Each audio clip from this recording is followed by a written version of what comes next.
324장입니다. 찬송가 324장.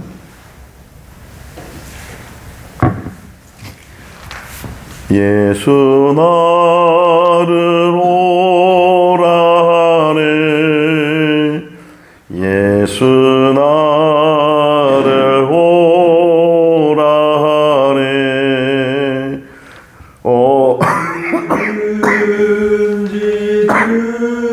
주를 따라 주와 같이 가려네. 주의 인도하심 따라 주의 인도하심 따라 어디든지 주를 따라 주와 같이 가려. 겟세마네 동산까지 주와 함께 가려 하네. 피땀 흘린 동산까지 주와 함께 가려네. 주의 인도하심 따라 주의 인도하심 따라 어디든지 주를 따라 주와 같이 가려네. 심판하실 자리까지 주와 함께 가려 하네. 심판하실 자리까지 주와 함께 가려네. 주의 인도하심 따라 주의 인도하심 따라 어디든지 주를 따라 주와 같이 가려네. 주가 크신 은혜 내려 나를 항상 돌보시고 크신 영광 보여주며 나와 함께 가시네. 주의 인도하심 따라 주의 인도하심 따라 어디든지 주를 따라 주와 같이 가려네.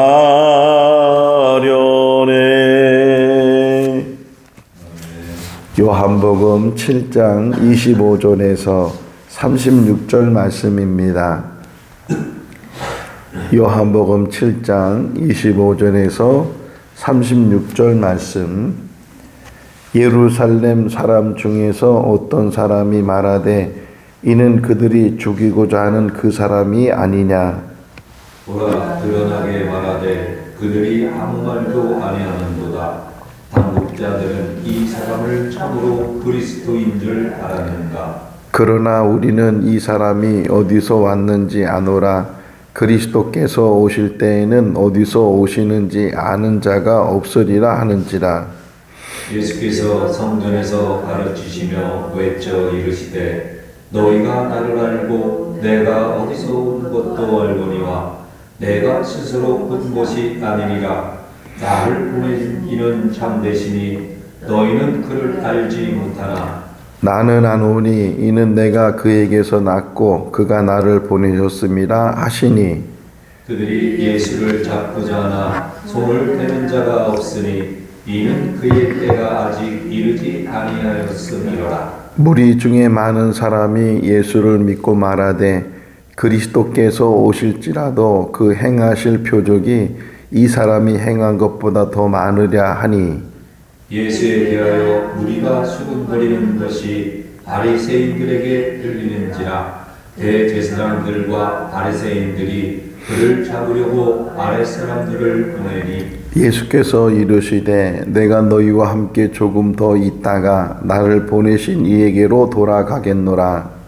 너희가 나를 찾아도 만나지 못할 터이요 나 있는 곳에 오지도 못하리라 하시니. 이에 유대인들이 서로 묻되 이 사람이 어디로 가기에 우리가 그를 만나지 못하리요. 헬라인 중에 흩어져 사는 자들에게로 가서 헬라인을 가르칠 터인가. 나를 찾아도 만나지 못할 터이요 나 있는 곳에 오지도 못하리라 한 이 말이 무슨 말이냐 하니라. 아멘. 할렐루야. 몇 년 전에 남북철도 이제 착공식이 있었습니다. 올 1월 달에도 그 3주년 착공식 기념일을 갖기도 했는데 지금 우리나라 철도가 도라산까지 연결이 돼 있고 그 도라산에서부터 조금만 더 이제 가게 되면 북쪽으로 올라가게 돼서 개성 또는 평양 더 나가서는 신의주까지 그래서 경의선이 연결이 되도록 그렇게 계획을 세웠는데 아직 그것이 실행되지 않고 있는 상황입니다. 만약에 그 철도가 연결이 되면 북한은 물론이고 그 신주를 통해서 단동으로 해서 베이징으로 가든지 아니면 몽골을 지나서 모스크바까지 가게 되고 모스크바에서 또 유럽 쪽으로 다 철도이 연결이 되어 있기 때문에 만약에 북한 쪽으로만 우리 철도가 연결이 돼서 기차가 가게 되면 사람은 물론이고 뭐 이렇게 물건도 상품이나 이런 것들도 다 이 육로를 통해서 이제 가게 되는 그런 이점이 있는데 아직 그것이 실현이 되지 않았습니다. 끊겨져 있는 거죠. 그러니까 북한까지만 이렇게 다 연결이 되면 뭐 중국을 가든 몽골을 가든 러시아를 가든 아니 유럽을 가든 다 갈 수가 있는데 끊겨져 있는 거예요. 자, 사람과 하나님 사이도 끊겨져 있어요. 이사야 59장 1절 2절 말씀을 보게 되면 하나님과 우리 사람 사이에 끊겨져 있고 가로막혀져 있는데 그 끊겨져 있고 가로막혀져 있는 게 왜 그런가? 이사야가 설명하기를 우리의 죄 때문에 우리의 죄가 사람과 하나님의 관계를 끊어놓고 있다는 거예요. 그래서 예수 그리스도가 이 땅에 오신 목적이 뭐냐? 그 사람과 하나님의 관계가 끊겨져 있는 그것을 연결하기 위해서 다리가 되고 철도가 되고 또 그분이 중보자가 돼서 그것을 연결시켜 주기 위해서 오시게 됐다. 이렇게 지금 계속 설명을 해주고 있어요. 자, 성경에 있어서 가장 큰 질문, 가장 큰 중요한 것은 뭐냐면 딱 하나를 말할 수 있는데 그게 뭐냐면 예수가 누구인가. 그래서 복음서가 쓰여졌어요. 복음서가 쓰여진 가장 큰 목적이 예수가 누구인가. 우리가 지금 요한복음을 보고 있는데 요한복음 20장 31절 말씀에 보면 오직 이것을 기록하는 것은 예수 그분이 하나님의 아들이시고 또 하나는 그분의 이름을 힘입어서 생명을 얻게 하기 위함이다. 그러니까 예수 그리스도가 하나님이시다. 하나님의 아들이시다. 그래서 처음 시작이 태초에 말씀이 계셨고 그 말씀이 하나님과 함께 계셨고 그 말씀이 곧 하나님이시다. 이렇게 우리에게 말씀을 해주고 있어요. 계속 그 이야기가 전개되면서 오늘도 이제 명절을 맞이해서 초막절 명절을 맞이해서 예수님께서 사람들 몰래 은밀하게 성전에 올라가셨고 또 중간점에 예수님께서 성전에서 사람들에게 가르치고 계셨는데 막 사람들이 서로 수군거리고 또 사람들이 서로 뭐 이 사람은 좋은 사람이다. 어제 말씀하셨잖아요. 12절 말씀에 보면 이 사람은 좋은 사람이다. 또는 유혹하는 사람이다. 뭐 여러 가지 평가를 하고 있는 상황에서 근데 지금 또 한편으로는 예수님께서는 예루살렘이나 유대 지역으로 가지 않으시려고 했던 이유 중에 하나가 유대인들, 특별히 바리새인들 중심으로 해서 예수님을 잡으려고 했고 심지어는 죽이려고 했어요. 오늘 본문 25절이 그 시작이잖아요. 사람들이 말하는데 이는 그를 잡아서 그래서 죽이려고 하는 그 사람이 아니냐. 그러니까 자기들이 죽이는 것이 아니고 이 죽이려고 하는 그런 모임이 있는데 사람들이 있는데 그 중심이 뭐냐면 종교인들이 바리새인들, 제사장들, 이 기득권을 가지고 있는 사람들 이런 사람들이 예수님을 죽이려고 모의를 하게 되고 심지어는 이게 이제는 드러냈어요. 처음에는 은밀하게 사람들 모르게 그 일을 하려고 하다가 이제 점점 예수님의 소문이 더 많이 나게 되고 또 많은 사람들이 예수님을 따르게 되고 추종하게 되고 그런 것들을 보면서 이 바리새인들이 또는 제사장들이 가만히 있지 않고 어떻게 하든 빌미를 만들어서 고발을 시키게 하고 붙잡아서 심지어는 죽이려고 하는 그런 음모를 계속 가지고 있었기 때문에 그래서 예수님께서 될 수 있으면 예루살렘으로 유대로 가려고 하지 않았다. 그 이유는 잡히는 것이 아니고 여기 설명이 되어 있어요. 30절 한번 읽어볼까요? 그들이 예수를 잡고자 하나 손을 댄 자가 없으니 때가 아직 이르지 아니하였음이니라. 예수님께서는 항상 자신의 삶을 하나님 때에 맞췄거든요. 근데 그 하나님의 때가 아직은 되지 않았다는 거예요. 그러나 곧 오게 될 텐데 그 오게 되는 때를 준비하면서 또 준비한다고 해서 그냥 다 손 내려놓고 아무것도 안 하는 것이 아니고 그냥 자기의 주어진 일에 대해서는 최선을 다하시는 예수님이신데 그런데 아직 그 하나님의 크신 뜻, 하나님의 크신 어떤 섭리 이런 것들을 아직 이를 때가 되지 않았기 때문에 붙잡으려고 해도 붙잡을 수 없고 또 주님께서도 그 일을 아시면서 조금씩 준비해 가는 그런 모습들을 이제 보게 돼. 어쨌든 지금 예루살렘에 오게 된 것은 좀 어떤 면에서 위태롭죠. 언제 사람들이 와서 덮쳐서 붙잡을지도 모르는 그런 상황 속에서 지금 예수님께서 하루하루 시간을 지금 사람들과 보내 그나마도 지금 군중들이 예수님을 따르게 되고 혹시 저 사람이 그리스도가 아니냐 그렇다고 해서 오늘 본문을 보면요 그리스도라고 믿질 않는 거예요. 정말 대단한 인물이다라는 것까지는 그들이 인정하고 세례 요한 이후로 또 다른 선지자가 나타났다 이렇게 사람들이 서로 이야기하면서 수군거리는 그런 이야기들은 있지만 저분이 우리가 기다렸던 메시아야 저분이 우리가 기다렸던 그리스도야 하는 사람은 별로 없어요. 아니 찾아볼 수가 없을 정도로 나중에 이제 베드로가 고백하죠. 저는 그리스도시요 살아계신 하나님의 아들이십니다. 이렇게 고백하는 제자도 있지만 사람들이 믿지 못했어요. 알지 못했어요. 그러면서 하는 얘기가 여기 보게 되면 지금 그 예수를 우리가 알고 있다는 거예요. 저 27절에 읽어볼까요? 그러나 우리는 이 사람이 어디서 왔는지 아노라. 그리스도께서 오실 때에는 어디서 오시는지 아는 자가 없으리라 하는지라. 그러니까 그리스도를 기다리고 있는데 또 예수라는 사람이 나타나가지고서 많은 병자를 고치고 많은 기적을 행하고 그런 거 보면 그리스도인 것 같기도 하고 아닌 것 같기도 하고 근데 만약에 그리스도라면 그 그리스도는 어디서 왔는지 모를 정도로 그렇게 오시는 분인데, 아니 나사렛 예수라고 하지 않느냐. 또 저 어머니도 있고 저 형제들도 있고 또 그가 잘했던 그곳에는 함께 했던 그런 친구들도 있을 테고, 그런데 어떻게 그가 그리스도가 될 수 있겠느냐. 자, 성경의 중요한 의미 중에 하나가 뭐냐면 구약과 신약이 있다는 거예요. 만약 구약 없이 신약만, 예수님께서 어느 날 갑자기 등장해서 신약만이 있다고 생각을 해서 등장을 해서 세례를 받고 막 기적을 행하고 그랬는데, 그분이 그리스도라는 사실에 대해서 어떻게 증명하겠어요?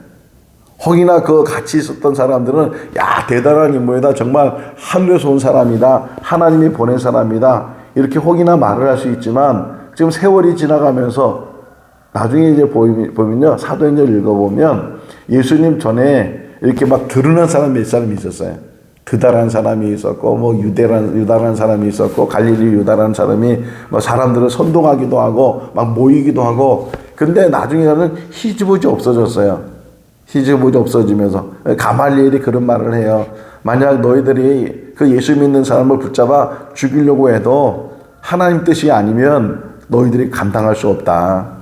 마찬가지로 지금 예수님에 대해서 지금 막 드러내서 막 놀라운 일들을 행하지만, 그것이 하나님의 뜻이 아니고 하나님이 보낸 사람이 아니면 그 역시도 희우집 없어진다고 생각하는 거예요. 그러면 기독교가 존재하지, 지금 우리에게 이렇게 복음이 전해지도 않았을 거예요. 근데 구약이 뒷받침해 주는 거예요.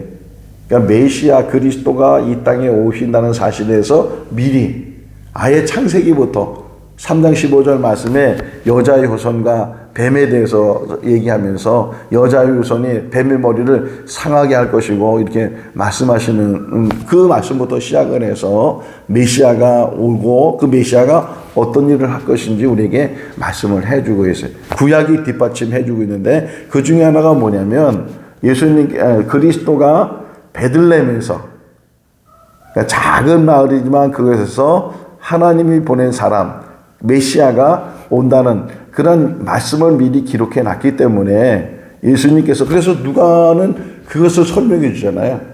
원래는 나사렛에 살고 있던 요셉과 마리아가 이 로마 황제가 호족하라고 해서 호족 신고를 하라고 해서 그 본 고향인 나사렛 이 베들레헴까지 내려가게 되고, 만삭된 그런 몸으로 베들레헴까지 가서 거기서 태어난 게 아기 예수다, 이렇게 쭉 설명해. 그러니까 베들레헴에서 태어나야 된다고는 그것에 대해서 증명하기 위해서, 또 그것을 이루기 위해서 그 위에 있는 나사렛에서부터 베들레헴까지 와보니까 사람이 너무 많아서 방 하나 구하지 못하고, 그래서 마구간에서 아기를 낳아서 구유에 누워 있었다, 이렇게 설명을 하고 있는 것처럼 지금 이 사람들은 좀 긴가민가 하는 거예요. 행하는 것을 보면 정말 대단한 인물이고 하나님이 보내신 인물이고, 또 요한복음 3장에 니고데모가 찾아왔을 때도 당신은 하나님이 보낸 선생입니다. 그렇지 않으면 이런 일들을 하는 사람이 없을 텐데 하나님이 보내셨습니다, 이렇게 말하고 있는 것처럼 좀 뭔가 대단한 인물인 것은 아는데, 그렇다고 해서 그리스도라, 우리가 기다렸던 그리스도 메시아라고 인정하기도 또 아직은 뭐 어떻게, 그러니까 믿지 못해, 긴가민가하는 그런 상황 속에서 지금 이 일이 이루어지고 있어요. 그때 예수님께서 말씀하시죠. 나는 내가 어디서 왔으며 또 내가 스스로 온 것이 아니고 나를 보내신 분이 계신데 그분이 나의 증인이 되신다. 어디서 왔으며 또 어디로 가야 되는지를 알고 있다는 거예요. 주님께서 오시는 그것을 우리가 알 수 있기를 바랍니다. 빌립보서 2장 6절 말씀 보게 되면 하나님이셔요. 하나님과 동등하신데 그 하나님이 그 모든 것들을 다 내려놓으시고 이 땅에서 낮아져서 사람이 되셔서 심지어는 죽기까지 복종하셔서 그분이 십자가에 죽으셨다. 몰트만이라는 신학자가 있는데요. 그 몰트만 신학자가 쓴 책 중에 하나가 십자가에 달리신 하나님이라는 책이에요.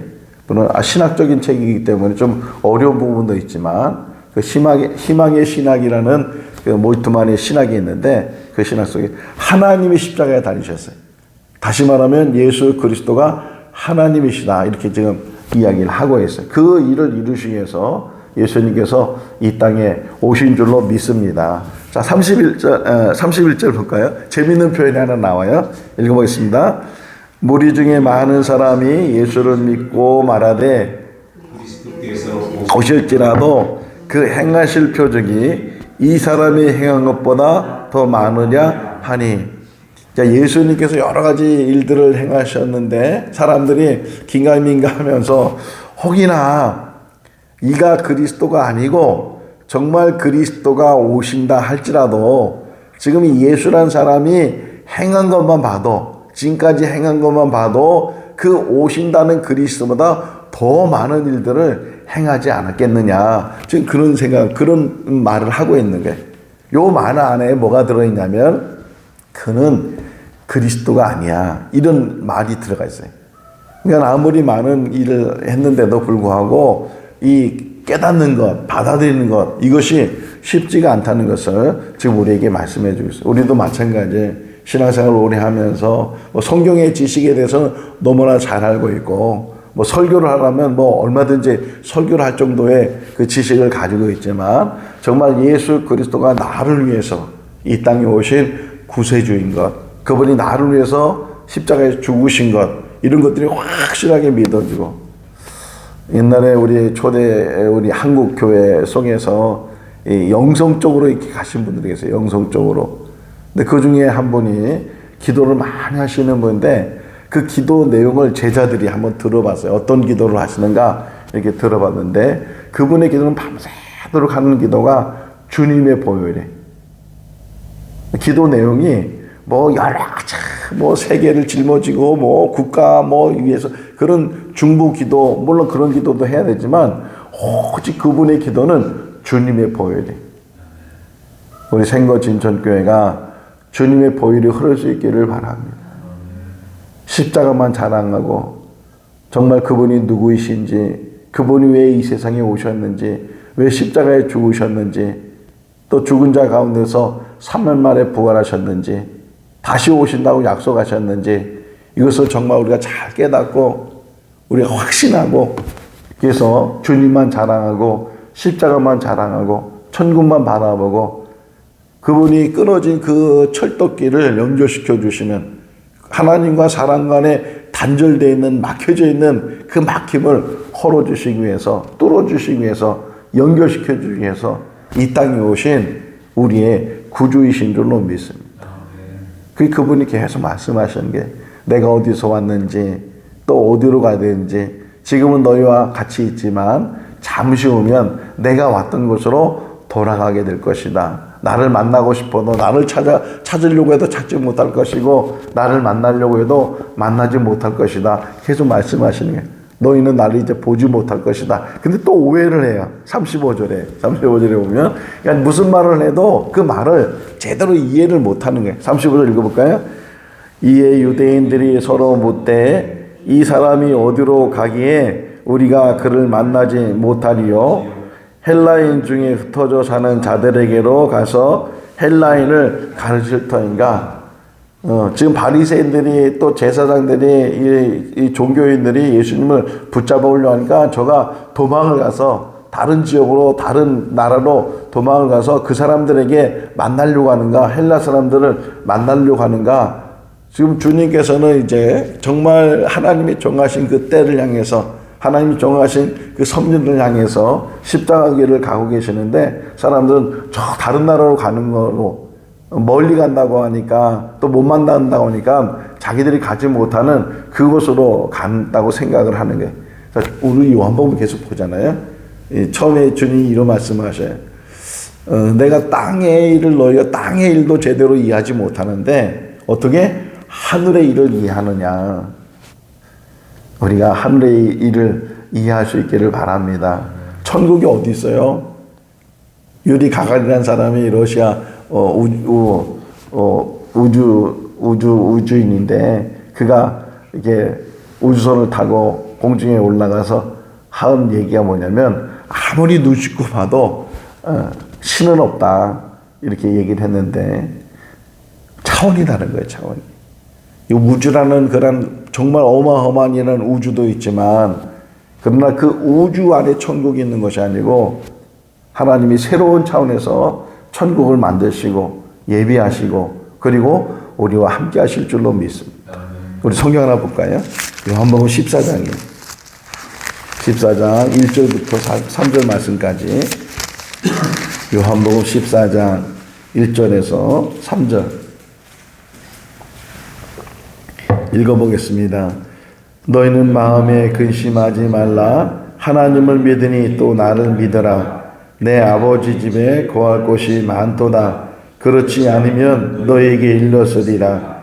내가 너희를 위하여 거처를 예비하러 가노니 가서 너희를 위하여 거처를 예비하면 내가 다시 와서 너희를 내게로 영접하여 나 있는 곳에 너희도 있게 하리라. 아멘. 우리의 거처를 예비하시고 다시 오셔서 그곳으로 우리를 영접해 주시고 그곳에서 영원히 살게 될 줄로 믿습니다. 천국을 향해서 나가는 함께 가는 우리 생거 진천교회 모든 성도들 다 되시기를 주님의 이름으로 축원합니다. 기도하겠습니다. 사랑이 많으신 하나님 아버지, 오늘도 새날 주셔서 감사합니다. 제단 쌓게 해주셔서 감사합니다. 또 하나님의 말씀을 듣게 해주셔서 감사합니다. 귀로만 듣는 것이 아니고 마음으로 영으로 듣게 해주시고 깨닫게 해주시고 더 예수님에 대해서 확실한 믿음을 가지고 사는 우리들 되게 하여 주시옵소서. 마지막 때에 믿는 자를 보겠느냐 주님 말씀하셨는데 지금 이 시대는 마지막 때입니다. 언제 주님이 다시 올지 모르는 그런 이 시대에 우리가 하루하루 살아가고 있습니다. 늘 깨어있게 하시고 천국 바라보게 하시고 영원한 나라 향해서 나가는 순례자의 삶이 되게 하시고 한 사람도 실족함이 없게 하여 주시옵소서. 저는 그리스도시요 살아계신 하나님의 아들이십니다 고백했던 베드로의 고백과 같이 우리들도 그런 고백 속에서 믿음의 삶을 살게 하여 주시옵소서. 생거 진천교회를 축복해 주시고 이 교회를 통해서 많은 사람들이 구원받게 해주시고 천국 백성 되게 하여 주시옵소서. 오늘도 주님과 동행하는 복된 삶이 되게 하시기를 간절히 바라옵고 예수 그리스도 이름으로 기도하옵나이다. 아멘. 마쳤습니다. 자유롭게 기도하시기 바랍니다.